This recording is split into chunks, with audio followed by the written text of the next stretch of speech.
Hello and welcome to the Accessibility in Gaming podcast, the podcast about the accessibility, successes, and setbacks of all things gaming. I'm your host, Shelby Farley, also known as the Blind Gamer. In today's episode, I will be talking about one of my childhood favorite tabletop games, which is Clue. This is a game that I have been playing for as long as I can possibly remember, and it's still one of my favorites to this day. Basically, if you haven't heard of or played Clue, or in most countries I believe it's called Cluedo, basically the players of the game play as different people and you're trying to figure out who the murderer is, what they killed their victim with, and in what room. Before the game starts, the cards are sorted into room, weapon, and suspect. And then each pile is shuffled, and then one card from each of those three card types is selected face down where no one can see it, and then put into an envelope which is put at the center of the table and will be what people are trying to guess. And then all three piles of cards that are left are shuffled together and then dealt out to the players, and they will look at their cards and not show anyone else what they have. Then each player will be given a sheet with a list of all of the suspects, all of the possible weapons, and all of the possible rooms on it, with boxes that they can check next to each one. And then once the game is started, there's a few different ways people will play it, and the ways that I will discuss here, not even all of the ways that people choose to play, but one way is whenever it's your turn, you will ask the player to your left if they have cards that either are the weapon, the suspect, or the room that you're asking for. It has to be specifically what you're asking for. So Mrs. White, the lead pipe, and the library, for example. And if they have a card that matches any of those three things, then they would slide the card face down to you, and then you would look at it and then slide it back to them. And then once you see what the card is, then you mark that on your sheet and rule that out as what is in the envelope. Because if a player has it, then it can't be in the envelope and therefore is not what you're looking for. If they don't have any of those three cards, then the player to their left will have to look and see if they have any of those three cards. If they do, same process, slide it face down, look at it, mark it on your sheet. If they don't, then play continues to the left, either until someone has a card that you asked for, or it gets back to you and no one has it. The other way people sometimes play is that whenever it's your turn, you will ask a specific person if they have, say, Mrs. White, the lead pipe, or the library, rather than asking the player to your left and continuing around until someone has a match. And then if they have it, they slide it face down, you look at it, mark it on your sheet, and then pass it back face down. And if they don't, then you just don't get to mark anything down. Play continues until someone has a guess on what the murder weapon, room, and murderer are. Then the person that made the guess will look in the envelope and see if they were correct. If they are correct, then they win. And if they're incorrect, then play continues, and obviously they're kind of out of luck, but other people can still make their guesses. The catch with Clue, though, is that you can't just choose what room you want to ask for. You have to actually be in that room on the game board in order to ask for a card representing that room. And to get to a room, you have to roll a dice and navigate however many squares it takes to get to that room. And if you're not in a room on your turn, then you don't get to ask.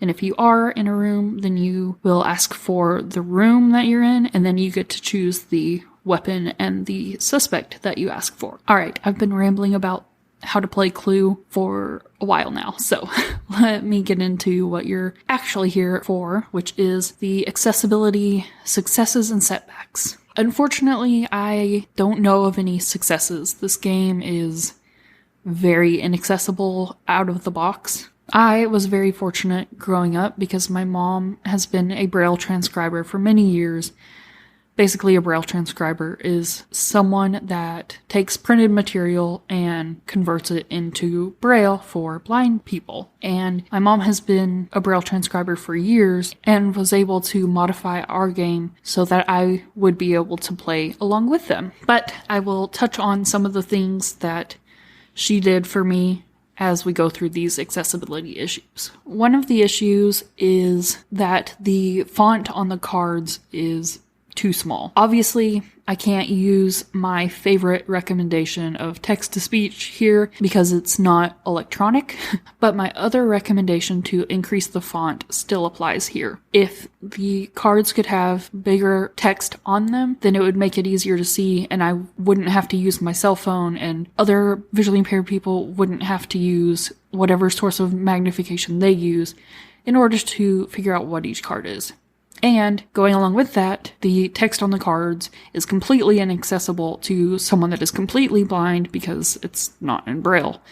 So they have no way of knowing what each card is. So to accommodate someone that is completely blind, then the best way that I can think of to fix the text issue is to put Braille labels on each card that say what card they have in their hand, so that they can tell which is which. This also goes with the evidence sheet, which has very small font as well, and is completely inaccessible to someone that is completely blind. One way my mom tackled the font issue is by putting Braille on each card so that I could tell which was which was really helpful so that I didn't have to use my phone as a magnifier, and would be helpful to other blind or visually impaired people who can't read the small font either. The evidence sheet has font that is also way too small, and again is completely inaccessible to someone that is completely blind. The way that my mom tackled this was by taking the evidence sheet and enlarging it. So basically, she took the whole sheet and made it take up a regular full-size paper rather than the little slip that they originally are. So the font is a lot bigger and it's bold so that there's a lot of contrast and it's easy for me to see. For someone that is completely blind, having a Braille version with the evidence, so like the room name or the murder weapon or whatever the case may be, in Braille, and then having a tactile checkbox of some sort, either one that they can like push the little bubble down to mark it as evidence. When I say bubble, I mean basically what you see whenever kids are playing with the little bubble fidget toys. That way, people that are completely blind can feel if the bubble is, say, up, then it's still unknown if it's evidence, and if it's down, then it's marked as not being evidence. Or just having an outline of a checkbox and then allowing them to mark it either with a marker that does raised lines or placing a sticker on it, or some way that they can mark the item as crossed off and no longer a possibility. Another possible option is to make the evidence sheet electronic so that the blind or visually impaired person can either zoom in using their computer or use a software on their computer that will read everything to them and will help them mark things off accordingly. I feel like this would be a fantastic option because you wouldn't go through as many of the specially made evidence sheets, and in a lot of ways, it would be easier, at least for me, and I'm sure probably many others, to actually navigate and use the evidence sheet. The other issue is that the board and the dice are both completely inaccessible. The board is completely flat, so there's no way of knowing where each square is or where each room is, meaning that someone that is completely blind or has very severe vision issues like myself can't use the board at all and has to rely on a sighted person to navigate their character piece for them and tell them where they are on the board. And then with the dice, a blind or visually impaired person can roll the dice, but if their vision is too bad or is non-existent, then they would need a sighted person to read the dice to them as well. Which means that if someone is completely blind, by default, they can't play this game at all, because the board is inaccessible, the cards are inaccessible, and the evidence sheet is inaccessible.